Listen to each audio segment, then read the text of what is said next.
ബഹുമാനപ്പെട്ട വന്യ വൈദികർ, പ്രിയ കൊച്ചമ്മ, ചർച്ച് കമ്മിറ്റി അംഗങ്ങൾ, സഭാവിശ്വാസികൾ, ഇങ്ങനെയൊരു അവസരം വീണ്ടും എനിക്ക് നൽകി തന്ന ദൈവത്തിന് സ്തോത്രം ചെയ്യുകയും സ്തുതിക്കുകയും ചെയ്യുന്നു.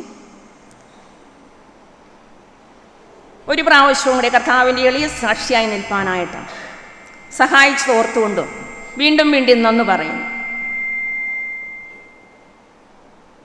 വിശുദ്ധ ഞായറാഴ്ച എന്ന് കേൾക്കുമ്പോൾ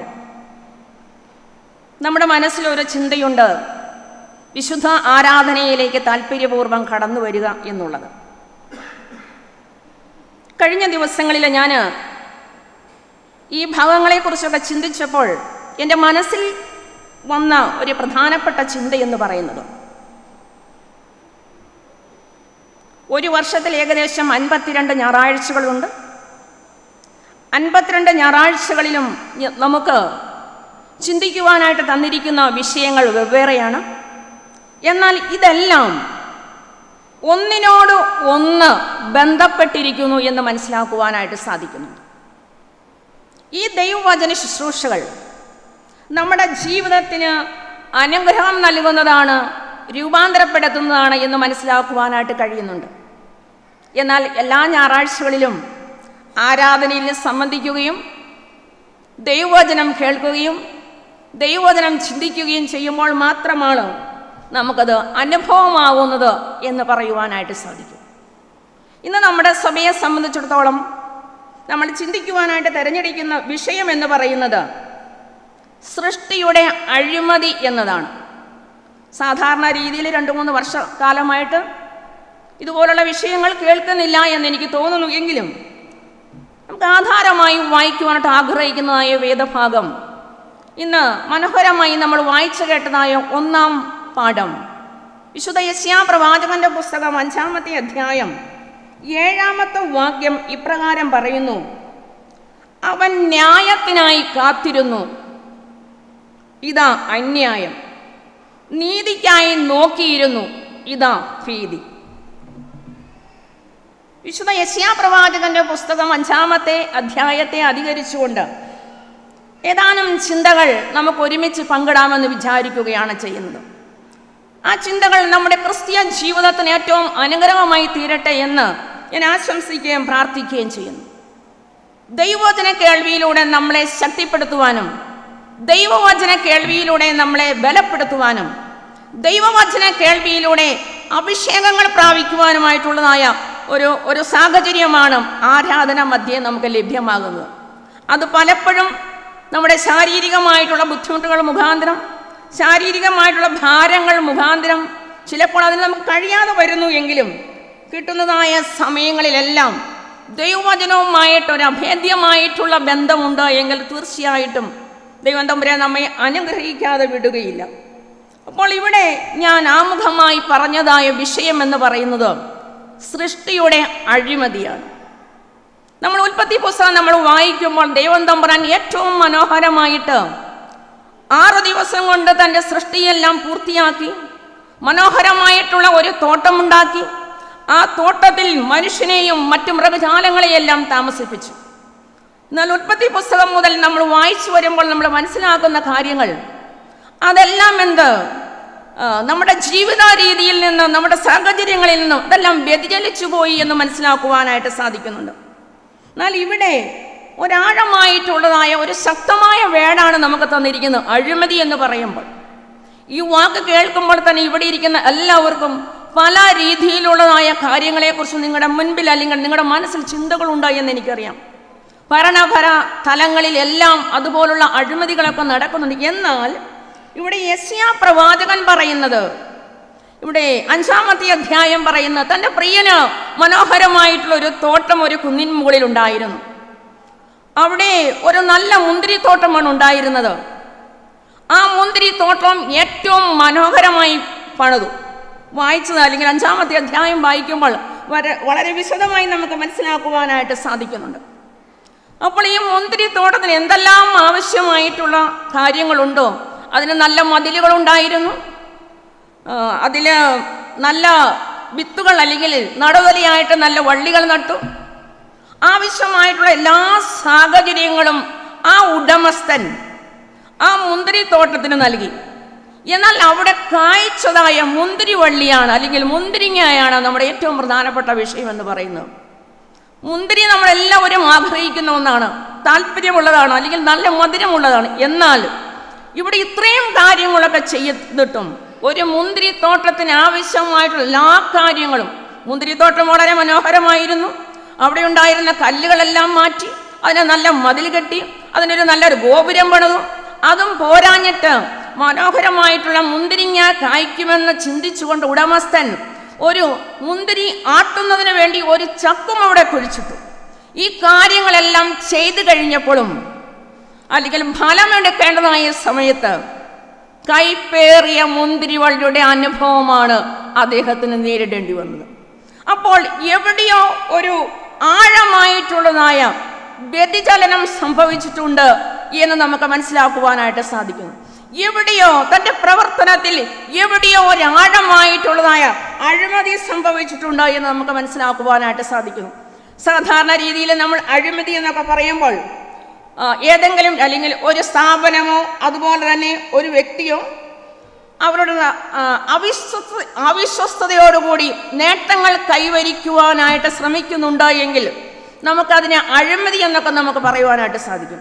എന്നാൽ ഈ വേദഭാഗവുമായി നമ്മൾ ബന്ധിച്ച് വായിക്കുമ്പോൾ, ഇത് വായിച്ചപ്പോൾ എൻ്റെ മനസ്സിൽ കടന്നു വന്ന മറ്റൊരാശയം എന്ന് പറയുന്നത്, ഈ വർഷം ദൈവം തമ്പുരാൻ നമുക്ക് ചിന്തിക്കുവാനായിട്ട് തന്നിരിക്കുന്നതായ ഭാഗം എന്ന് പറയുന്നത് ശക്തിപ്പെടുവിൻ, പോരാടുവിൻ എന്നുള്ളതാണ്. നമ്മുടെ മുൻപിൽ ഉണ്ടായിക്കൊണ്ടിരിക്കുന്നതായ പ്രവർത്തനങ്ങൾക്ക്, പ്രതിബന്ധങ്ങൾക്ക് ശക്തിപ്പെടുവാനായിട്ടും അതുപോലെ തന്നെ അതിന് പോരാടുവാനുമായിട്ടുള്ള ഒരു സാഹചര്യമായി നമുക്ക് മനസ്സിലാക്കുവാനായിട്ട് സാധിക്കുന്നുണ്ട്. വീണ്ടും നമ്മുടെ 5-ാമത്തെ അധ്യായത്തിലേക്ക് കടന്നു വരുമ്പോൾ, മുന്തിരിത്തോട്ടത്തിൻ്റെ ഉടമസ്ഥൻ എന്ന് പറയുന്നത് ദൈവം തമ്പുരാനാണ്. അവിടെ മുന്തിരിത്തോട്ടം എന്ന് പറയുന്ന യഹൂദാ ജനമാണ്.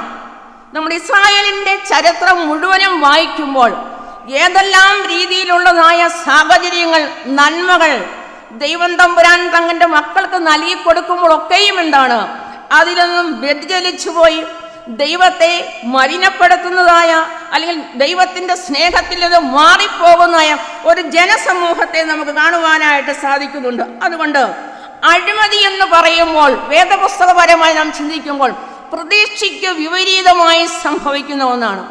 നമ്മുടെ ചുറ്റുപാടുകളിലേക്ക് നോക്കുമ്പോൾ, നമ്മുടെ സമൂഹത്തിലേക്ക് നോക്കുമ്പോൾ, നമ്മുടെ ജീവിത രീതികൾ എപ്രകാരം ഇരിക്കുന്ന പ്രിയമുള്ളവർ, നമ്മൾ വിചാരിക്കും നമ്മൾ വളരെ വലിയ അഴിമതിക്കാരല്ല, അല്ലെങ്കിൽ കൊള്ളക്കാരല്ല എന്നൊക്കെ ചിന്തിക്കുന്നുണ്ട് എങ്കിലും ആരാധനയിൽ കടന്നു വരാതിരിക്കുന്നു ദൈവത്തോടുള്ള അഴിമതിയായി നാം മനസ്സിലാക്കേണ്ടിയിരിക്കുന്നു. ദൈവത്തിന് സ്തോത്രം. നാം ആരാധനയിൽ പങ്കുചേരുന്നില്ല എങ്കിൽ, നമ്മുടെ കുടുംബങ്ങൾ ആരാധനയിൽ പങ്കുചേരുന്നില്ല എങ്കിൽ, നമ്മുടെ കുഞ്ഞുങ്ങൾ ആരാധനയിൽ പങ്കുചേരുന്നില്ല എങ്കിൽ, കഴിവുള്ളതായ നടക്കാൻ കഴിയുന്ന നമ്മുടെ പ്രിയമുള്ളവർ ആരാധനയിൽ വന്നു ചേരുന്നില്ല എങ്കിൽ തീർച്ചയായിട്ടും നാം അറിഞ്ഞോ അറിയാതെയോ എന്നെയും നിന്നെയും സ്നേഹിക്കുന്നതായ ദൈവത്തെ നാം ഒരു അല്ലെങ്കിൽ ദൈവത്തിൻ്റെ കൃപയ്ക്ക് അനുസരിച്ച് ജീവിക്കുവാൻ കഴിയാതെ ദൈവികമായിട്ടുള്ള കൃപകളെ മലിനപ്പെടുത്തുന്നതായ വ്യക്തി ജീവിതങ്ങളായി തീർന്നിരിക്കുകയാണ് എന്ന് നമുക്ക് മനസ്സിലാക്കുവാനായിട്ട് സാധിക്കും. ദൈവം തമ്പുരാൻ നമ്മിൽ നിന്ന് ആഗ്രഹിക്കുന്നത് കയ്പും പുളിപ്പുമുള്ളതായ ഒരു മുന്തിരിയല്ല. ദൈവം തമ്പുരാൻ ആഗ്രഹിക്കുന്നത്, വിശുദ്ധ യോഹന്നാൻ എഴുതിയ സുവിശേഷം 2-ാമത്തെ അധ്യായം നമ്മൾ വായിക്കുമ്പോൾ, കനാവിലൊരു മനോഹരമായിട്ടുള്ള കല്യാണം നടന്നു. ആ കല്യാണത്തിന് വീഞ്ഞ് ആദ്യം തീർന്നുപോയി. എന്നാൽ രണ്ടാമത് ദൈവം തമ്പുരാൻ വാഴ്ത്തിയതായ 6 കൽപാത്രങ്ങളെ നിറച്ചതായ വെള്ളം വീഞ്ഞായി തീർന്നപ്പോൾ, ദൈവത്തിന് സ്തോത്രം, കൽപാത്രങ്ങളെ കാസകളാക്കി മാറ്റുവാൻ കഴിവുള്ളതായ ദൈവത്തിൻ്റെ തിരുസന്നിധിയിലാലും ഞാനും നിങ്ങളും വന്നിരിക്കുന്നു എന്നുള്ളതായ ശ്രേഷ്ഠമായിട്ടുള്ളതായ ഒരു ചിന്താഗതി നമ്മുടെ ജീവിതത്തിൽ ഉണ്ടായെങ്കിൽ തീർച്ചയായിട്ടും എന്താണ്, ദൈവവുമായിട്ടുള്ള ഒരു വലിയ ബന്ധം സ്ഥാപിക്കുന്നത് നമുക്ക് സാധ്യമായി തീരും.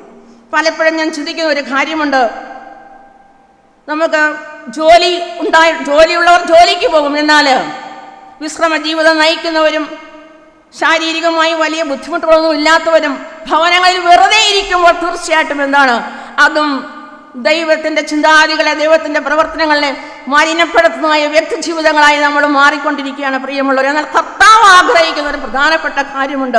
ദൈവാലയത്തിലേക്ക് സന്തോഷത്തോടെ കടന്നു വന്നു ദൈവിക കൃപകൾ അനുഗ്രഹിച്ചുകൊണ്ട് ആശ്രയിച്ചുകൊണ്ട് ജീവിക്കുമ്പോൾ തീർച്ചയായിട്ടും എന്താണ്, നമ്മൾ ദൈവത്തെ പ്രസാദിപ്പിക്കുന്നതായ നമ്മുടെ ജീവിതങ്ങൾ അനുഗ്രഹിക്കപ്പെടുന്ന വ്യക്തികളായി, അല്ലെങ്കിൽ നമ്മുടെ സമൂഹം അനുഗ്രഹത്തിന് പാത്രഭൂതരായി തീരുവാനായിട്ട് സാധ്യമാണ് എന്ന് നമുക്ക് മനസ്സിലാക്കുവാനായിട്ട് സാധിക്കുന്നുണ്ട്. എന്നാൽ ഇവിടെ യെശയ്യാപ്രവാചകന്റെ പുസ്തകം 5-ാമത്തെ അധ്യായത്തിൽ നമ്മൾ ചിന്തിക്കുന്ന മറ്റൊരു കാര്യമുണ്ട്. ഇവിടെ എന്തുകൊണ്ടാണ് ഒരു കയ്പുള്ളതായ മുന്തിരി ലഭ്യമായി തീർന്നത്? അവിടെ നമ്മൾ യെശയ്യാപ്രവാചകന്റെ പുസ്തകം 5-ാമത്തെ അധ്യായം അതിൻ്റെ 8-ാമത്തെ വാക്യത്തിലേക്ക് വായിക്കുമ്പോൾ അവിടെ പ്രധാനമായി കാണുന്ന ഒരു കാര്യമുണ്ട്. അത്യാഗ്രഹമാണ്. കൂടുതൽ ഉൽപ്പാദിപ്പിക്കണമെന്നും കൂടുതൽ നേടണമെന്നും മറ്റുള്ളവരിൽ നിന്ന് കൂടുതൽ പിടിച്ചു പറിക്കണമെന്നുള്ളതായ ഒരു താല്പര്യമാണ് എന്താണ്, മാധുര്യമുള്ളതായ മുന്തിരി സത്ത് ലഭിക്കുന്നതിന് അതിന് എതിരായിട്ട് കയ്പുള്ളതായ മുന്തിരി ലഭ്യമാകാനായിട്ടിടയായി തീർന്നു എന്ന് നമുക്ക് മനസ്സിലാക്കുവാനായിട്ട് കഴിയുന്നുണ്ട്. അന്യായ മാർഗങ്ങളിലൂടെ സമ്പാദ്യങ്ങൾ വർദ്ധിക്കുന്നു.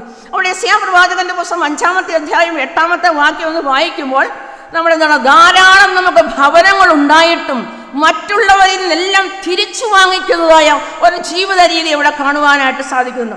ഇന്ന് നമ്മുടെ സമൂഹത്തിൽ നോക്കുമ്പോൾ നമുക്ക് കാണുവാനായിട്ട് കഴിയുന്ന ഒരേ കാര്യമുണ്ട്. ആവശ്യമായിട്ടുള്ളതായ ജീവിക്കുവാൻ ആവശ്യമായിട്ടുള്ള കാര്യങ്ങൾ നമുക്കുണ്ടായെങ്കിലും ഒരു അത്യാർത്തി നമ്മുടെ ജീവിതത്തിൽ ഉള്ളതുകൊണ്ട്, അത്യാഗ്രഹം നമ്മുടെ ജീവിതത്തിൽ ഉള്ളതുകൊണ്ട് മറ്റുള്ളവരെയും കാര്യങ്ങളെക്കുറിച്ച് അല്ലെങ്കിൽ മറ്റുള്ളവരെ ലഭിക്കുന്നതായ അവസ്ഥകളും അവൻ്റെ സന്തോഷങ്ങളും നമുക്ക് ലഭ്യമാകണമെന്ന് ചിന്തിക്കുന്നതായ ഒരു വിഭാഗം ജനങ്ങളെ നമുക്ക് കാണുവാനായിട്ട് സാധിക്കുന്നുണ്ട് പ്രിയമുള്ളവരെ. എന്നാൽ പുറപ്പാട് പുസ്തകം 23-ാമത്തെ അധ്യായം അതിൻ്റെ 8-ാം വാക്യം പ്രകാരം പറയുന്നു, നമ്മൾ അഴിമതിക്ക് വേണമെങ്കിൽ മറ്റൊരു പേര് കൊടുക്കാം, കൈക്കൂലി എന്ന്. കൈക്കൂലി വാങ്ങരുത്, അത് കണ്ണുകളെ അന്ധന്മാരാക്കി തീർക്കുന്ന ഒന്നാണ്.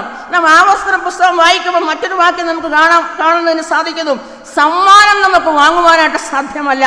സമ്മാനം എന്ന് പറയുന്നത് കണ്ണുകളെ കുരുടാക്കുന്നതാണ് എന്ന് നമുക്ക് ദൈവവചനത്തിൽ മനസ്സിലാക്കുവാനായിട്ട് സാധിക്കുന്നു. അപ്പോൾ നമ്മളിൽ ഏൽപ്പിച്ചിരിക്കുന്ന ചുമതലകളിൽ നിന്ന് നാം വഴിമാറി ജീവിക്കുമ്പോൾ അതെല്ലാം നാം അഴിമതി ചെയ്യുന്നു എന്ന് മനസ്സിലാക്കുവാനായിട്ട് കഴിയും. ഞാൻ ഈ വേദഭാഗം വായിച്ചപ്പോൾ എൻ്റെ മനസ്സിൽ കൂടി കടന്നു വന്ന ഒരു ചിന്ത ഞാൻ നിങ്ങളോട് പങ്കിടുവാൻ ആഗ്രഹിക്കുന്നു. കർത്താവേ, കഴിഞ്ഞ കുറേ നാളുകളായി ഞാനും ഒരു അഴിമതിക്കാരി ആയിരുന്നല്ലോ എന്ന് ഞാൻ ചിന്തിച്ചു. അപ്പോൾ നിങ്ങൾ വിചാരിക്കും എന്താണ് ഇവർ പറഞ്ഞു വരുന്നതെന്ന്. നമ്മളെ കുഞ്ഞുങ്ങൾ പഠിക്കാതെ ജയിക്കുവാൻ ആഗ്രഹിക്കുമ്പോൾ മേൽഘടകങ്ങളിൽ നിന്നുള്ള സമ്മർദ്ദം മൂലം 2 മാർക്കുകൾ കൂട്ടിയിട്ട് അവനെ ജയിപ്പിക്കുമ്പോൾ ഒരു പക്ഷേങ്കിൽ എന്താണ്, ഞാനും ഒരു അഴിമതിയുടെ വക്കത്തോടെ നീങ്ങുന്നില്ലേ എന്ന് ചിന്തിക്കുന്നുണ്ട് പ്രിയമുള്ളവർ. അങ്ങനെയെങ്കിൽ അതിന് പാത്രീഭൂതരാകാതിരിക്കാനുള്ള പ്രധാനപ്പെട്ട കാരണമെന്ന് പറയുന്നു. കാരണം നിന്റെ ദൈവമായ യഹോവയെ നിനക്ക് ആകാവുന്ന കാലത്ത് അവനെ സ്തുതിച്ച് അവനെ മഹത്വപ്പെടുത്തിക്കൊണ്ട് വിശ്വസ്തരായി ജീവിതം നയിച്ച തീർച്ചയായിട്ടും എന്താണ്, നമ്മുടെ സമൂഹത്തിൽ നിന്ന് ഒരു അഴിമതി രഹിതമായിട്ടുള്ളതായ ഒരു സമൂഹം നമുക്ക് കെട്ടിപ്പടുക്കുവാനായിട്ട് സാധ്യമായി തീരും എന്ന് നമുക്ക് ദൈവവചനത്തിൽ മനസ്സിലാക്കുവാനായിട്ട് സാധിക്കും. അതുകൊണ്ടാണ് നമ്മുടെ കുഞ്ഞുങ്ങളെ ചെറുപ്പം മുതൽ തന്നെ ദൈവവചനം പഠിപ്പിക്കണം. ദൈവവചനത്തിന് മാത്രമാണ് നമ്മളെ എന്താണ് വിശുദ്ധരായി നിർത്തുവാനായിട്ട് സാധ്യമായി തീരുകയുള്ളൂ. ദൈവവചനത്തിന് മാത്രമാണ് നമ്മളെ വിശ്വസ്തരായി നിർത്തുവാനായിട്ട് സാധ്യമായി തീരുകയുള്ളൂ. ദൈവവചനത്തിന് മാത്രമാണ് എന്താണ് മറ്റുള്ള സ്നേഹിക്കുവാനായിട്ടുള്ളതായ തത്വശാസ്ത്രം പറഞ്ഞു കൊടുക്കുവാനായിട്ട് സാധ്യമായി തീരുകയുള്ളൂ. പ്രിയമുള്ളവരെ, എങ്ങനെയെങ്കിലും ദിനം തോറും ദൈവവചനം വായിക്കുമ്പോൾ ദൈവവചനത്തിന്റെ വിത്തുകൾ നമ്മുടെ ജീവിതങ്ങളിൽ ഉരുവായിക്കൊണ്ട് അത് ഫലം കായ്ക്കുന്നതായി വ്യക്തി ജീവിതങ്ങളായി തീരുമ്പോൾ തീർച്ചയായിട്ടും എന്താണ് നമുക്ക് നമ്മുടെ ക്രിസ്തീയ ജീവിതം ഫലവത്തായി തീർക്കുവാനായിട്ട് സാധ്യത. അതുകൊണ്ട് എൻ്റെ പ്രിയന് ഉയർന്നൊരു കുന്നിന്മേൽ ഫലവത്തായിട്ടുള്ള ഒരു മുന്തിരി വൃക്ഷമുണ്ടായിരുന്നു, ഒരു മുന്തിരി തോട്ടമുണ്ടായിരുന്നു. നമ്മൾ ഈ ആലയത്തിൽ ഇവിടെ ഇരിക്കുമ്പോൾ നമ്മൾ ചിന്തിക്കേണ്ട ഒരു കാര്യം, നമ്മുടെ ഭവനങ്ങളൊക്കെയും മനോഹരമായിട്ടുള്ള ചെറിയ ചെറിയ മുന്തിരി തോട്ടങ്ങളാണ്. മാതാപിതാക്കന്മാർ തങ്ങളുടെ കുഞ്ഞുങ്ങൾക്ക് ആവശ്യമായിട്ടുള്ള എല്ലാ സാഹചര്യങ്ങളും ഒരുക്കി കൊടുക്കുമ്പോഴും നമ്മൾ ആഴമായി ചിന്തിക്കേണ്ട ഒരു കാര്യമുണ്ട്. നമ്മുടെ കുഞ്ഞുങ്ങൾ തങ്ങളുടെ മാതാപിതാക്കന്മാർ കാണിക്കുന്നതായ പാതയിലൂടെയാണോ കടന്നു പോകുന്നത് നാം ചിന്തിക്കേണ്ടിയിരിക്കുന്നു. പ്രിയമുള്ളവർ, നാം ലോകത്തിനെ കുറിച്ച് ചിന്തിക്കുമ്പോൾ പല രീതിയിലുള്ള അഴിമതിക്കാരായിട്ടുള്ള ആളുകളെ കുറിച്ചും പീഡിതന്മാരായിട്ടുള്ള അല്ലെങ്കിൽ പീഡിപ്പിക്കപ്പെടുന്ന ആളുകളെ കുറിച്ചൊക്കെ നമുക്ക് മനസ്സിലാക്കുവാനായിട്ട് ചിന്തിക്കും. ഈ ഭാഗം വായിച്ചപ്പോൾ എൻ്റെ മനസ്സിൽ കൂടി അനേകരുടെ ചിന്തകൾ എൻ്റെ മനസ്സിൽ കൂടി കടന്നു പോന്നു. നമ്മൾ ഗാന്ധിജിയെ വെടിവെച്ച് കൊന്നതായ നാഥൂറാം വിനായക് ഗോഡ്സെ, അതുപോലെ തന്നെ ഗോവിന്ദചാമി, ഇപ്പോൾ നമ്മുടെ തരംഗമായിരിക്കുന്നതായി ചെന്താമര, ഇങ്ങനെയുള്ള ജീവിതങ്ങളെയും അവരുടെ പ്രവർത്തനങ്ങളെയും എല്ലാം നമ്മുടെ മുൻപിൽ കൂടി കടന്നു പോകുമ്പോഴും ഒരു ക്രിസ്തീയ വിശ്വാസി എന്ന നിലയിൽ ഞാനും നിങ്ങളും അന്യായത്തിന് കൂട്ടുനിൽക്കാതെ ന്യായാധിപനായിട്ടുള്ള യേശു കർത്താവിന്റെ തിരുസന്നിധിയിൽ വന്നുകൊണ്ട് വിശ്വസ്തയോടെ നമ്മുടെ കുടുംബ ജീവിതങ്ങളെ നയിച്ചാൽ തീർച്ചയായിട്ടും ഞാൻ എന്നും പറയുന്നൊരു വാക്കുണ്ട്, എൻ്റെ ഹൃദയത്തെ സന്തോഷിപ്പിക്കുന്ന ഒരു വാക്കാണ്, അവൻ നിന്നെ വാലല്ല തലയാക്കും. ദൈവത്തിന് സ്തോത്രം. അവൻ നിന്നെ ഉയർത്തുന്നവനാണ്. ഏത് ഭാരങ്ങളുടെ മധ്യയും ഏത് പ്രയാസങ്ങളുടെ മധ്യയും അവൻ നമ്മോട് കൂടെ ഇരിക്കുന്നവനാണ്. മാറിപ്പോകുന്ന ഒരുവനെയല്ല ഞാനും നിങ്ങളും സ്നേഹിക്കുന്നത് സേവിക്കുന്നത്. പ്രിയമുള്ളവരെ, പല ആളുകളോടും ആലയത്തിൽ കടന്നു വരണം അല്ലെങ്കിൽ ഉപവാസ പ്രാർത്ഥനയ്ക്ക് കടന്നു വരണമെന്നൊക്കെ പറയുമ്പോൾ പല രീതിയിലുള്ളതായ ഉത്തരങ്ങൾ നൽകുന്നത് കാണുവാനായിട്ട് സാധിക്കുന്നു. നടക്കുന്ന കാലത്തൊക്കെയും നടന്നു വന്ന് മറ്റുള്ളവരുടെ സഹായം കൂടാതെ എൻ്റെ ദൈവത്തെ സ്തുതിക്കുന്നതാണ് ഏറ്റവും ഭാഗ്യകരമായിരിക്കുന്ന അവസ്ഥ. ദൈവത്തിന് സ്തോത്രം. ക്രിസ്തീയ വിശ്വാസികളാകുന്ന ഞാനും നിങ്ങളും പ്രതീക്ഷയ്ക്ക് വിപരീതമായിട്ടുള്ള കാര്യങ്ങൾ ചിന്തിക്കുന്നവരാണ്. ചിലപ്പോൾ അത്യാഗ്രഹപരമായിട്ടുള്ള കാര്യങ്ങൾ ചിന്തിക്കുന്നവരായിരിക്കാം. ചിലപ്പോൾ ഇതെല്ലാം അഴിമതിയുടെ ഫലങ്ങളാണോ എന്ന് ചിന്തിക്കുന്ന ആളുകൾ ആയിരിക്കാം. എങ്കിൽ കൂടിയും ഇവിടെ വിശ്വസ്തയോടെ എനിക്ക് പറയുവാനായിട്ടുള്ളത്, യേശു കർത്താവിന്റെ തിരുസന്നിധിയിലേക്കും വിശ്വസ്തയോടെ കടന്നു വന്നാൽ അവൻ നിന്നെയും നിന്റെ ഭവനത്തെയും അനുഗ്രഹിക്കാമെന്ന് വാഗ്ദത്തം ചെയ്തവൻ നമ്മോട് കൂടെയുണ്ട്. ദൈവത്തിന് സ്തോത്രം. യേശു കർത്താവിന്റെ കൂടെ ഒരു 3.5 വർഷക്കാലം ഒരു യൂദ നടന്നു.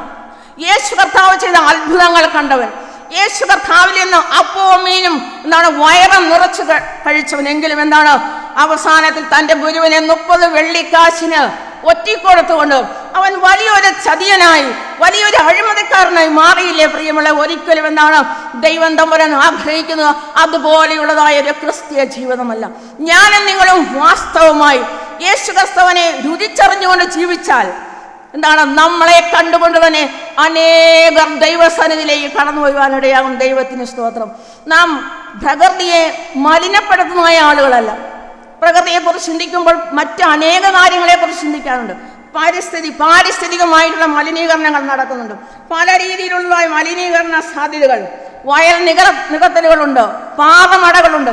ഇതെല്ലാം സാമൂഹ്യമായിട്ടുള്ള അഴിമതികൾ ഇങ്ങനെ കുമിഞ്ഞു കൂടുമ്പോഴും ഒരു ദൈവ പൈതൽ താൻ ആശ്രയിക്കുന്നതായ താൻ ലക്ഷ്യം വെച്ചിരിക്കുന്നതായ ദൈവത്തിന്റെ മുഖത്തേക്ക് നോക്കുമ്പോൾ തീർച്ചയായിട്ടും ഞാൻ വിശ്വസിക്കുന്നത് നമ്മെ കണ്ടുകൊണ്ട് തന്നെ നമ്മുടെ പ്രവർത്തനങ്ങൾ കണ്ടുകൊണ്ട് തന്നെ അനേകം ദൈവസന്നിധിയിലേക്ക് കടന്നു വരുവാനിടയാകും. ദൈവത്തിന് സ്തോത്രം. പ്രിയമുള്ളവർ, നമ്മുടെ ജീവിതങ്ങളെ യേശു കർത്താവിന്റെ കരങ്ങളിൽ ഒന്ന് സമർപ്പിക്കേണ്ടിയിരിക്കുന്നു. നമ്മുടെ ജീവിതങ്ങളെ അവന്റെ കരങ്ങളിൽ ഒന്ന് കൊടുത്താൽ, വാസ്തവമായും കൊടുത്താൽ, അവനെ വാഴ്ത്തി നുറക്കി വരുന്നവർക്കെല്ലാം പ്രയോജനമായിട്ടുള്ള രീതിയിൽ അതിനെ ഫലവത്താക്കി തീർക്കുമെന്ന് നമുക്ക് മനസ്സിലാക്കുവാനായിട്ട് സാധിക്കുന്നു. എന്നാൽ ഇന്നത്തെ ഈ വിഷയവുമായിട്ട് ബന്ധപ്പെട്ട് നാം ദൈവത്തിൻ്റെ കൈകളിൽ ഏറ്റവും മനോഹരമായിട്ടുള്ള സൃഷ്ടിയാണ്. 8-ാമത്തെ സങ്കീർത്തനം വായിക്കുമ്പോൾ അങ്ങനെ തന്നെയാണ്. തേജസ്സും ബഹുമാനം ദൈവത്തേക്കാൾ അല്പം മാത്രം താഴ്ത്തി തേജസ്സും ബഹുമാനം അവനെ അണിയിച്ചിരിക്കുന്നു. ദൈവത്തിന്റെ അതേ രൂപത്തിൽ, ദൈവത്തിന്റെ അതേ സ്വരൂപത്തിൽ എന്നെയും നിങ്ങളെയും ദൈവം തമ്പുരാൻ ഇവിടെ ആക്കി വെച്ചിരിക്കുകയാണ്. ആ ജ്ഞാനം നിങ്ങളും എത്രമാത്രം ദൈവത്തെ സ്തുതിക്കണം പ്രിയമുള്ളവരെ, എത്രമാത്രം ദൈവത്തെ ആരാധിക്കണം എന്ന് നമുക്ക് മനസ്സിലാക്കുവാനായിട്ട് സാധിക്കുന്നുണ്ട്. വിശുദ്ധ മത്തായി എഴുതിയ സുവിശേഷം 4-ാമത്തെ അധ്യായം അതിന് 8-9 വാക്യങ്ങൾ വായിക്കുമ്പോൾ ലോകം കണ്ടതിൽ വെച്ച് ഏറ്റവും വലിയതായ ഒരു കൈക്കൂലിയെ നമുക്ക് അവിടെ കാണുവാനായിട്ട് സാധിക്കുന്നുണ്ട്. സാത്താൻ ക്രിസ്തുവിന് വാഗ്ദാനം ചെയ്ത ഏറ്റവും വലിയൊരു കൈക്കൂലി നമ്മൾ 4-ാമത്തെ അധ്യായം 7-8 ഭാഗങ്ങൾ വായിക്കുമ്പോൾ അവിടെ ഇപ്രകാരം പറയുന്നു: യേശു കർത്താവിനെ ഒരു ഉയർന്ന മലയിലേക്ക് കൂട്ടിക്കൊണ്ടുപോയി. എന്നിട്ട് സാത്താൻ സകല രാജ്യങ്ങളെയും രാജ്യങ്ങളുടെ മഹത്വമെല്ലാം കാണിച്ചു. എന്നിട്ട് പറഞ്ഞു, എന്നെ ഒന്ന് നമസ്കരിച്ചാൽ ഇത് മുഴുവനും ഞാൻ നിങ്ങൾക്ക് തരാം. ഇത് ലോകത്തെ സൃഷ്ടിച്ചവൻ, അഖിലാണ്ടത്തെ സൃഷ്ടിച്ചവന്റെ മുൻപിലാണ് സാത്താൻ വന്ന് ഇങ്ങനെയുള്ളവരും ഒരു അഴിമതിയുടെ കാര്യം പറയുന്നത്. അതുകൊണ്ട് അവിടെ രേഖപ്പെടുത്തിയിരിക്കുന്ന, അല്ലെങ്കിൽ ഒരു പുസ്തകത്തിൽ രേഖപ്പെടുത്തി ഇപ്രകാരമാണ്: ലോകം കണ്ടിട്ടുള്ളതിൽ വെച്ച് ഏറ്റവും വലിയ അഴിമതിയാണ് സൃഷ്ടാവായ ദൈവത്തെ താൻ ഉണ്ടാക്കിയതായ സകല ചരാചരങ്ങളെയും സകല ഭൂമണ്ഡലങ്ങളെയും അത് വിൽക്കുവാനായിട്ടുള്ള ഒരു സാധ്യതാ മനോഭാവം നമുക്ക് അവിടെ കാണുവാനായിട്ട് സാധിക്കുന്നുണ്ട്. ഇങ്ങനെയാണ് ഇന്ന് നമ്മുടെ ചുറ്റുപാടുകളെല്ലാം നടക്കുന്നത്. നമ്മുടെ പരിസ്ഥിതി മലിനീകരണത്തിന് നമ്മളൊരു പ്രധാനപ്പെട്ട പങ്ക് വഹിക്കുന്നുണ്ട്. പ്രാർത്ഥനയും സ്തോത്രവും ഹല്ലേലൂയയും മാത്രമല്ല പ്രിയമുള്ളവരെ, നാം സമൂഹത്തിൽ ജീവിക്കുമ്പോൾ അത് എപ്രകാരമാണ് ജീവിക്കേണ്ടതെന്ന് നാം ചിന്തിക്കേണ്ടിയിരിക്കുന്നു. പരിസ്ഥിതി മലിനമാക്കപ്പെടുന്നുണ്ടെങ്കിൽ അതിനുള്ളതായ ചില ഭാഗങ്ങളും നമ്മുടെ കൈവശവുമുണ്ട്, നമ്മൾ ചെയ്യേണ്ടതായ കാര്യങ്ങളുമുണ്ട്. ഞാൻ പഠിപ്പിച്ചുകൊണ്ടിരുന്ന സമയങ്ങളിൽ എൻ്റെ കുട്ടികളോട് പറയും, എനിക്ക് അധികം കാര്യങ്ങളൊന്നും ചെയ്യാനായിട്ട് പറ്റത്തില്ല. ചിലപ്പോൾ നിങ്ങൾ പാഴ്സനേജിൻ്റെ അടുത്ത് വന്നാൽ ചിലപ്പോൾ അവിടെയും പ്ലാസ്റ്റിക് കഷ്ണങ്ങളൊക്കെ കാണാം. ഞാൻ ചെയ്യുന്ന ഒരു ചെറിയ കാര്യമെന്ന് പറയുന്നത്, യാത്രയിൽ പോകുമ്പോൾ യാതൊരു രീതിയിലുള്ള മിഠായി കവറുകളോ യാതൊരു രീതിയിലുള്ള കടലാസുകളോ യാതൊരു രീതിയിലുള്ള പഴത്തൊലികളോ ഒന്നും ഞാൻ വാഹനങ്ങളിൽ നിന്ന് വലിച്ചെറിയുകയോ റോഡിൻ്റെ സൈഡിൽ ഇടുകയോ ചെയ്യല്. എനിക്ക് ഈ പരിസ്ഥിതിയോട് ചെയ്യാൻ പറ്റുന്ന ഒരു ചെറിയ കാര്യം ഇതാണ്. ഇതുപോലെ അനേകർ തങ്ങളിൽ നിക്ഷിപ്തമായിരിക്കുന്നതായ കാര്യങ്ങൾ ചെയ്താൽ തീർച്ചയായിട്ടും ഞാൻ വീണ്ടും പറയട്ടെ, അവൻ നിന്നെ വാലല്ല തലയാക്കും. ദൈവത്തിന് സ്തോത്രം. അവൻ നിന്നെ വാലല്ല തലയാക്കും. പ്രിയമുള്ളവരെ, ദൈവത്തിന്റെ കൽപ്പനകൾ അനുസരിച്ച് നടക്കുന്നവന് യാതൊന്നിനും കുറവില്ല എന്ന് ദൈവവചനം നമ്മളോട് അസംയുക്തമായി സംസാരിക്കുകയാണ്. നമുക്ക് യോനാ പ്രവാചകന്റെ സംഭവം അറിയാം. അദ്ദേഹത്തെ നിനവയിലേക്ക് സുവിശേഷം പറയുവാനായിട്ട് അയച്ചുവെങ്കിലും അവനും പോയി ദൈവത്തോട് അഴിമതി കാണിച്ചുകൊണ്ട് താർശിസിൽ കപ്പൽ കയറി യാത്ര ചെയ്യുകയാണ്. എന്നാൽ എൻ്റെ കർത്താവിന് അവനെ കുറിച്ചൊരു ഉദ്ദേശമുണ്ടായിരുന്നുകൊണ്ട് അവനെ തിരികെ വരുത്തി ദേശം മുഴുവനും ആ നിനവെ പട്ടണം മുഴുവൻ ഏകദേശം 1,20,000 ചില്ലുവാനും ആളുകളെ രക്ഷപ്പെടുത്തുവാനുള്ള സകല തന്ത്രങ്ങളെയും അവൻ്റെ ബുദ്ധിയിൽ ഓതിക്കൊടുക്കുവാനായിട്ട് എൻ്റെ ദൈവത്തിന് കഴിഞ്ഞുവെങ്കിൽ ഞാൻ പറയട്ടെ, അവൻ നിന്നെ വാലല്ല തലയാക്കും. ദൈവത്തിന് സ്തോത്രം. നീ എത്ര കഴിവ് കുറഞ്ഞവളും ആയിക്കോട്ടെ, യാതൊരു കഴിവുകളും ഇല്ല എന്ന് ലോകം നിന്നെ പുച്ഛിച്ച് തള്ളിയാലും എൻ്റെ ദൈവത്തിന്റെ മുൻപിൽ നീ വിശ്വസ്തയോടെ നിന്നാൽ ഹല്ലേലൂയ, അവൻ നിന്നെ ഉയർത്തുന്നവനാണ്. പ്രിയമുള്ള സഹോദരിയെ, പലരും ഭാരങ്ങളും പ്രയാസങ്ങളും നമ്മെ കുത്തി നോയിക്കുന്ന സാഹചര്യങ്ങളും ഒക്കെ ഉണ്ടാകുമ്പോഴും എൻ്റെ പ്രിയന്റെ മാർവോട് അരമണിക്കൂർ ചാരിയിരുന്നാൽ അവൻ നിന്നെ ആശ്വസിപ്പിച്ച, അവൻ നിന്നെ ബലപ്പെടുത്തി, അവൻ നിന്നെ അഭിഷേകത്തിന്റെ നന്മകളാൽ നിറച്ച് നിന്നെ നിറയ്ക്കുന്ന ഒരു കർത്താവാണ് നമ്മോട് കൂടെയുള്ളത്. അതുകൊണ്ട് ഞാൻ ഇവിടെ പറയുന്നത് വെറും വാക്കുകളല്ല. നമ്മൾ വീണ്ടും ഗലാത്യർക്കെതിരെ ലേഖനം ഇന്ന് 2ാം പാഠമായി വായിച്ചതായി വേദഭാഗം നാം ചിന്തിക്കുമ്പോൾ 1-ാമത്തെ അധ്യായം അതിൻ്റെ 5 മുതലുള്ള ഭാഗങ്ങൾ വായിക്കുമ്പോൾ ഞാൻ പറഞ്ഞിരിക്കുന്ന, അല്ലെങ്കിൽ വിശുദ്ധ അപ്പോസ്തലന്മാർ പറഞ്ഞിരിക്കുന്ന സുവിശേഷത്തിനെതിരായ ആര് തന്നെ സുവിശേഷം പറഞ്ഞാലും അതെല്ലാം ശപിക്കപ്പെട്ടതാണ് എന്നവിടെ ദൈവവചനം പറയുന്നു. എന്നാൽ വിശുദ്ധ തിമോത്തിയോസിന്റെ 2ാം ലേഖനം അതിന്റെ 2-ാമത്തെ അധ്യായം അതിന്റെ 8-ാം വാക്യത്തിൽ ഇപ്രകാരം പറയുന്നു: ദാവീദിന്റെ സന്തതിയായി ജനിച്ചു മരിച്ചിട്ട് ഉയർത്തെഴുന്നേറ്റിരിക്കുന്ന യേശുവിനെ ഓർത്തുകൊള്ളുക, അതാണ് എൻ്റെ സുവിശേഷം. ദൈവത്തിന് സ്തോത്രം. നമ്മുടെ സുവിശേഷം എന്ന് പറയുന്നത് ദാവീദിന്റെ സന്തതിയായി ജനിച്ച് മരിച്ചിട്ട് ഉയർത്തെഴുന്നേറ്റിരിക്കുന്ന യേശുവിനെ ഓർത്തുകൊള്ളുക.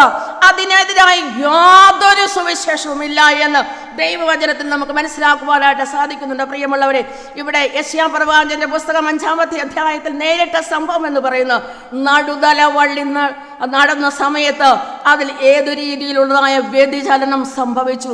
അതുകൊണ്ടാണ് ആ മുന്തിരി മുഴുവനും കയ്പേറിയതും മറ്റുള്ളവർക്ക് ഉപയോഗിക്കാൻ പറ്റാത്ത രീതിയിലും ഇരുന്നു. എന്നാൽ കയ്പുള്ളതും പുളിപ്പുള്ളതുമായ മുന്തിരിയെ ഇഷ്ടപ്പെടുന്നതായ ലോകത്തിലെ ചെറു സമൂഹമുണ്ട്. എന്നാൽ മാധുര്യമേറിയതായ മുന്തിരി വള്ളിയുടെ അനുഭവങ്ങൾ ഇഷ്ടപ്പെടുന്ന സമൂഹത്തിലെ അനേക ആളുകളെ നമുക്ക് കാണുവാനായിട്ട് സാധിക്കും. അതുകൊണ്ട് നമ്മളിൽ നിന്ന് പുറപ്പെടുന്നതായ രസം ഏതു രീതിയിലുള്ളതാണ് എന്ന് ഇന്ന് ഈ വിശുദ്ധ ഞായറാഴ്ച ചിന്തിക്കേണ്ടിയിരിക്കുന്നു. മറ്റുള്ളവർക്ക് കൈപ്പുളവാക്കുന്നതാണോ, മറ്റുള്ളവർക്ക് പ്രയാസം വരുത്തുന്നതാണോ, അത് മറ്റുള്ളവരെ സ്നേഹത്തിലേക്ക് നയിക്കുന്നത് ഒന്നാണോ എന്ന് നാം ചിന്തിക്കേണ്ടിയിരിക്കുന്നു. പ്രിയമുള്ളവരെ, ലോകം ഏതു രീതിയിൽ നടന്നാലും നമുക്ക് പ്രശ്നമില്ല. നാം നടക്കേണ്ടത് നമ്മെ വിളിച്ചു വേർതിരിച്ചതായ ആ രക്ഷകന്റെ അതേ മുഖത്തേക്ക് നോക്കണം.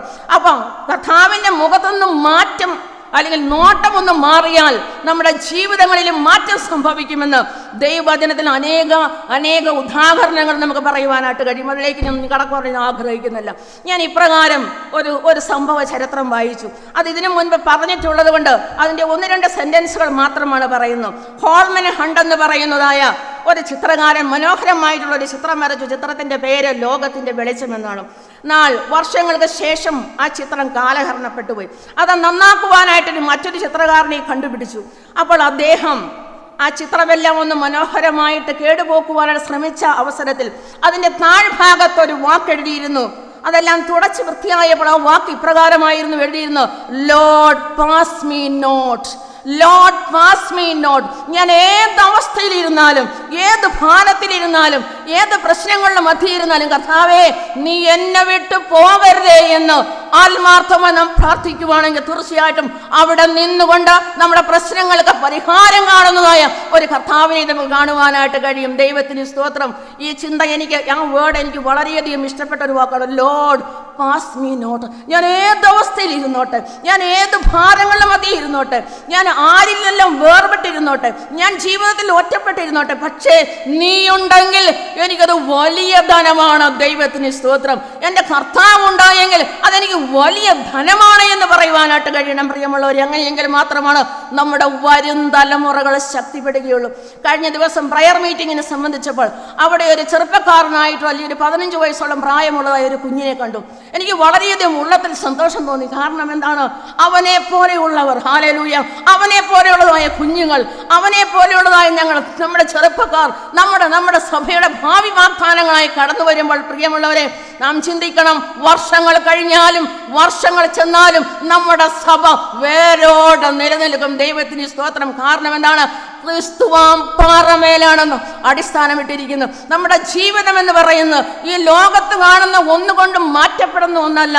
നമുക്ക് മനോഹരമായിട്ടുള്ള ഒരു കനാൻ ദേശം ഒരുക്കുന്നുണ്ട് എന്ന് നമുക്ക് മനസ്സിലാക്കുവാനായിട്ട് സാധിക്കുന്നുണ്ട്. പ്രിയമുള്ളവർ, നമ്മുടെ സമൂഹത്തിൽ ഏത് രീതിയിലുള്ള അഴിമതികൾ നടന്നോട്ടെ, നമ്മുടെ സമൂഹത്തിൽ ഏത് രീതിയിലുള്ള മലിനീകരണങ്ങൾ നടന്നുകൊള്ളട്ടെ, ക്രിസ്തീയ വിശ്വാസിയാകുന്ന എന്നെയും നിങ്ങളെയും സൃഷ്ടിച്ചതായ നമ്മൾ ഉൽപ്പത്തി പുസ്തകം 1-ാം അധ്യായം മുതൽ പഠിക്കുമ്പോൾ സൃഷ്ടിയുടെ സവിശേഷതകളെ കുറിച്ച് വളരെ വിശദമായി ചിത്രീകരിക്കുകയും അതിനെ പഠിപ്പിക്കുകയും ചെയ്തിട്ടുള്ള പ്രവാചകന്മാരിലൂടെ നമുക്ക് മനസ്സിലാക്കുന്ന ഒരു കാര്യമെന്ന് പറയുന്നത്, നീ എങ്ങനെ തന്നെ ഇരുന്നാലും എൻ്റെ കർത്താവിൻ്റെ കൽപ്പനകൾ അനുസരിച്ചുകൊണ്ട് ജീവിച്ചാൽ അവൻ നമ്മെ സ്വർഗീയമായിട്ടുള്ളതായ അനുഗ്രഹത്തിലേക്ക് പ്രവേശിപ്പാൻ ശക്തനാണ് എന്ന് നമുക്ക് മനസ്സിലാക്കുവാനായിട്ട് സാധിക്കും. ഞാൻ ഇപ്രകാരം ഒരു ലെറ്റർ വായിച്ചിട്ടുണ്ട്. ജർമ്മനിയിലെ ലുമാക്ക് എന്ന് പറയുന്നതായ കത്തീഡ്രലിൽ എഴുതി വെച്ചിരിക്കുന്നതായ ചില വാചകങ്ങളാണ്. ഈ വാചകം വായിക്കുമ്പോൾ നമുക്ക് ചില കാര്യങ്ങൾ മനസ്സിലാവും. നാം എപ്രകാരമുള്ള വ്യക്തികളാണ്? ദൈവവുമായിട്ട് വ്യതിചലനം സംഭവിച്ച വ്യക്തികളാണോ? ദൈവവുമായിട്ട് ബന്ധമുള്ളതായ വ്യക്തികളാണോ എന്ന് നമുക്ക് മനസ്സിലാക്കുവാനായിട്ട് സാധിക്കും. പ്രിയമുള്ളവർ, അത് ഇപ്രകാരമാണ്: നിങ്ങൾ എന്നെ യജമാനൻ എന്ന് വിളിക്കുന്നുവെങ്കിലും എന്നെ അനുസരിക്കുന്നില്ല. നിങ്ങൾ എന്നെ വഴി എന്ന് പറയുന്നുവെങ്കിലും എൻ്റെ വഴിയിൽ നടക്കുന്നില്ല. നിങ്ങൾ എന്നെ പ്രകാശം എന്ന് പറയുമെങ്കിലും എൻ്റെ പ്രകാശത്തിൽ നടക്കുന്നില്ല.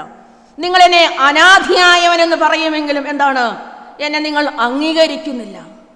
അപ്പോൾ അതിനുശേഷം കർത്താവിൻ്റെ ഒരു മറുപടിയുണ്ട്. അതുകൊണ്ട് ഞാൻ നിങ്ങളെ തള്ളിക്കളഞ്ഞാൽ നിങ്ങൾ എന്നെ കുറ്റക്കാരനാക്കരുത്. ദൈവത്തിന് സ്തോത്രം. ഞാൻ നിങ്ങളെ തള്ളിക്കളഞ്ഞാൽ നിങ്ങൾ എന്നെ കുറ്റക്കാരനാക്കരുത്. ഈ വിശുദ്ധ ദിവസത്തിൽ കർത്താവ് നമ്മളോട് ആവശ്യപ്പെടുന്നു, ഞാൻ പ്രകാശമാണ്, ഞാൻ വഴിയാണ്, ഞാൻ അനാഥിയായവനാണ്, ഞാൻ നിങ്ങളുടെ യജമാനനാണ്. ഞാൻ പറയുന്നതനുസരിച്ച് നടന്നാൽ തീർച്ചയായിട്ടും സ്വർഗീയമായിട്ടുള്ള സൗഭാഗ്യത്തിലേക്ക് നമുക്ക് എത്തപ്പെടുവാനായിട്ട് സാധ്യമായി തീരും. പ്രിയമുള്ളവരെ, നമ്മുടെ ചിന്താഗതികൾ എപ്രകാരമായിരിക്കുന്നു? പഴയതായിട്ടുള്ള കാര്യങ്ങളെക്കുറിച്ച് നാം വീണ്ടും ഓരോ ദിനവും പുതിയ ചിന്തകളാലും പുതിയ അനുഗ്രഹങ്ങളാലും പുതിയ കൃപകളാലും നമ്മെ തന്നെ നിറയ്ക്കണം. നമ്മൾ പത്രത്തിൽ കാണുന്ന കാര്യങ്ങൾ മാത്രമല്ല, ഒരു കയ്യിൽ പത്രവും ഒരു കയ്യിൽ ദൈവവചനവുമായിരുന്നു വായിക്കുമ്പോൾ തീർച്ചയായിട്ടും അതിനെ ലിങ്ക് ചെയ്തൊന്ന് വായിക്കുമ്പോൾ ഇവിടെ നടക്കുന്ന സംഭവങ്ങളെല്ലാം ദൈവവചനത്തിന് അധിഷ്ഠിതമാണ് എന്ന് നമുക്ക് മനസ്സിലാക്കുവാനായിട്ട് സാധിക്കും. അതുകൊണ്ട് ഏത് ശാസ്ത്രജ്ഞന്മാരാണേലും വേണ്ടില്ല, ഏത് നിരീശ്വരവാദിയാണേലും വേണ്ടില്ല, അവരുടെ എല്ലാവരുടെയും ആധികാരികമായിട്ടുള്ള ഗ്രന്ഥമെന്ന് പറയുന്ന ദൈവവചനമാണ്. ദൈവത്തിന് സ്തോത്രം. ആധികാരികമല്ലാത്ത ഗ്രന്ഥം അല്ല എന്ന് ക്രിസ്ത്യാനികളായിട്ടുള്ള നമ്മളാണ് പറയുന്നത്. ഏത് രാഷ്ട്രീയക്കാരും ഏത് പ്രതിപക്ഷ നേതാക്കന്മാരും ഏത് ഇസങ്ങളിൽ വിശ്വസിക്കുന്നവരും ആണ് എങ്കിലും അവരുടെ എല്ലാവരുടെയും ആധികാരികമായിട്ടുള്ള ഗ്രന്ഥം എന്ന് പറയുന്നു വിശുദ്ധ വേദപുസ്തകമാണ്. ദൈവത്തിന് സ്തോത്രം. അതുകൊണ്ട് ഈ വിശുദ്ധ വേദപുസ്തകത്തിൽ എഴുതിയിരിക്കുന്ന തിരുവചനങ്ങളെ എന്റെയും നിങ്ങളുടെയും കുഞ്ഞുങ്ങളുടെ ഹൃദയത്തിലാക്കി കൊടുക്കുമ്പോൾ ഹല്ലേലൂയ, വരും തലമുറകൾ അഴിമതി രഹിതമായിട്ടുള്ളതായ, പരിസ്ഥിതി മലിനീകരണമില്ലാത്തതായ, മറ്റുള്ളവർക്ക് അനുഗ്രഹം പകരുന്നതായ, മറ്റുള്ളവരെ സന്തോഷിപ്പിക്കുന്നതായ ദൈവജനമായി ഉയരുവാനായിട്ട് സാധിക്കും. ദൈവത്തിന് സ്തോത്രം. ഞാൻ എൻ്റെ വാക്കുകൾക്ക് വിരാമം കുറിക്കാൻ ആഗ്രഹിക്കുന്ന പ്രിയമുള്ളവർ, നമ്മുടെ ക്രിസ്തീയ ജീവൻ എപ്രകാരമായിരിക്കും? നാം ദിനംതോറും ദൈവവചനം വായിക്കണം. പറ്റുന്ന അവസരങ്ങളെല്ലാം ദൈവാലയത്തിൽ വരണം. പറ്റുന്ന അവസരങ്ങളിലെല്ലാം ദൈവത്തെ സ്തുതിക്കണം. പറ്റുന്ന അവസരങ്ങളിലെല്ലാം നമ്മുടെ പ്രിയമുള്ളവർക്ക് വേണ്ടി പ്രാർത്ഥിക്കണം. ഒന്ന് പ്രാർത്ഥിച്ചിട്ടും 22 വർഷം പ്രാർത്ഥിച്ചിട്ടും ചിലപ്പോൾ ഉത്തരം കിട്ടിയില്ല എങ്കിൽ കൂടിയും നിങ്ങളുടെ മരണശേഷം അവൻ ഉത്തരം നൽകുന്നവനാണ്. ദൈവത്തിന് സ്തോത്രം. എൻ്റെ ജീവിതത്തിൽ അനേകർ സാക്ഷ്യം പറയുന്നത് കേട്ടിട്ടുണ്ട്. കാരണം എന്താണ്? നാം ദൈവത്തെ വിശ്വസിച്ചാൽ ഒരിക്കലും അവൻ നമ്മെ എറിഞ്ഞു കളയുന്നവനല്ല, മാറ്റി നിർത്തുന്നവനല്ല. ഞാൻ ഈ ലോകത്തിലും പരലോകത്തിലും ഏറ്റവും സ്നേഹിക്കുന്ന എൻ്റെ കർത്താവിനെ മാത്രം. കാരണം അവന് മുഖപക്ഷമില്ല.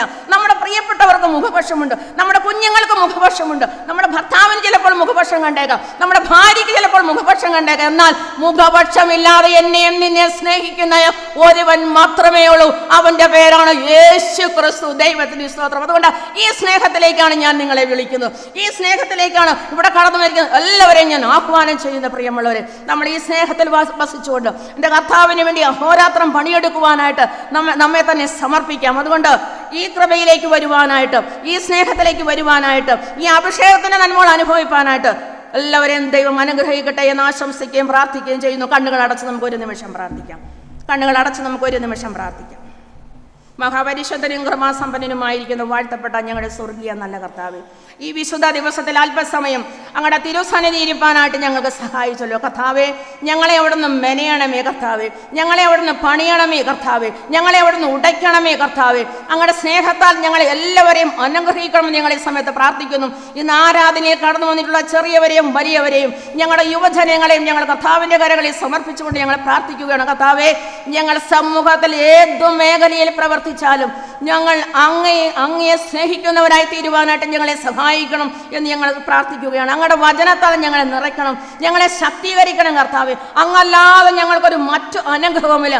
അപ്പാ, അങ്ങയുടെ കാൽവരി ക്രൂശിന്റെ ചുവട്ടിലേക്ക് ഞങ്ങൾ കടന്നു വന്നിരിക്കുകയാണ്. ഇന്ന് ഈ പകൽക്കാലം ഞങ്ങളെ അനുഗ്രഹിച്ച്, ഞങ്ങളെ ശക്തീകരിച്ച്, ഞങ്ങളെ നന്മകളാൽ നിറച്ച്, ഞങ്ങളുടെ കുടുംബങ്ങളിലുള്ള രോഗങ്ങളെ മാറ്റി, ഞങ്ങളുടെ രോഗത്തിന് വൈദ്യനായി ഞങ്ങളുടെ മധ്യത്തിൽ കടന്നു വന്ന് ഞങ്ങളുടെ ക്ഷീണങ്ങൾ മാറ്റി, ഞങ്ങളുടെ രോഗികളെ സൗഖ്യമാക്കി, ഞങ്ങളെ എല്ലാവരെയും ഉറപ്പുള്ള പാറമേൽ നിർത്തിയിരിക്കുന്ന അങ്ങയുടെ വലിയ സ്നേഹത്തിനായി ഞങ്ങളെ സ്തോത്രം ചെയ്യുകയാണ്. വരും നാളുകളിലും ഞങ്ങളെ അനുഗ്രഹിച്ചാട്ടെ, വരും നാളുകളിലും ഞങ്ങളെ ശക്തീകരിച്ചാട്ടെ കർത്താവേ. അങ്ങയുടെ പൊന്മുഖത്ത് നിന്ന് ഞങ്ങളുടെ മുഖം മാറ്റാതെ വണ്ണം അങ്ങയെ നോക്കുവാനുള്ള കൃപ ഞങ്ങൾക്കും തരണമേ കർത്താവേ. അവങ്കിലേക്ക് നോക്കിയവർ പ്രകാശിതരായല്ലോ, അവരുടെ മുഖം ലജ്ജിച്ചു പോയതില്ല എന്ന് ഞങ്ങളുടെ തിരുവചനം ഞങ്ങളെ ഓർപ്പിക്കുന്ന പ്രകാരം ഇന്ന് ഈ പകൽക്കാലം ഞങ്ങൾ ഒരുമനപ്പെട്ട് കത്തീഡ്രൽ സഭയായി, ഒരു കുടുംബമായി, ഒരു സമൂഹമായി കർത്താവേ, വരൾച്ചയുടെ മധ്യത്തിലൂടെ കടന്നു പോകുമ്പോൾ അങ്ങയുടെ പൊന്മുഖത്തേക്ക് ഞങ്ങൾ നോക്കുകയാണ്. നിരവധി ആവശ്യങ്ങൾ ഞങ്ങൾക്കുണ്ട്, നിരവധി ഭാരങ്ങൾ ഞങ്ങൾക്കുണ്ട്. അതിന്മേൽ അങ്ങ് പ്രവർത്തിക്കണമേ കർത്താവേ. ഞങ്ങളുടെ മധ്യത്തിൽ ഇറങ്ങി വന്ന് ഞങ്ങളെ ശക്തീകരിക്കണമേ കർത്താവേ. അങ്ങ് ഞങ്ങൾക്ക് ബലമായിരിക്കണമേ കർത്താവേ. അങ്ങ് ഞങ്ങൾക്ക് കോട്ടയായിരിക്കണമെന്ന് ഞങ്ങൾ ഈ സമയത്ത് പ്രാർത്ഥിക്കുന്നു. അല്പസമയം കൂടെ ഞങ്ങൾ അങ്ങയുടെ പാദപീഠത്തിൽ വിനയത്തോടെ ഇരിക്കട്ടെ. പ്രാർത്ഥന കേട്ടിരിക്കുക. സ്തോത്രം. യേശു മൂലം അപേക്ഷിക്കുന്നു, കൃപയോടെ കേൾക്കണമേ.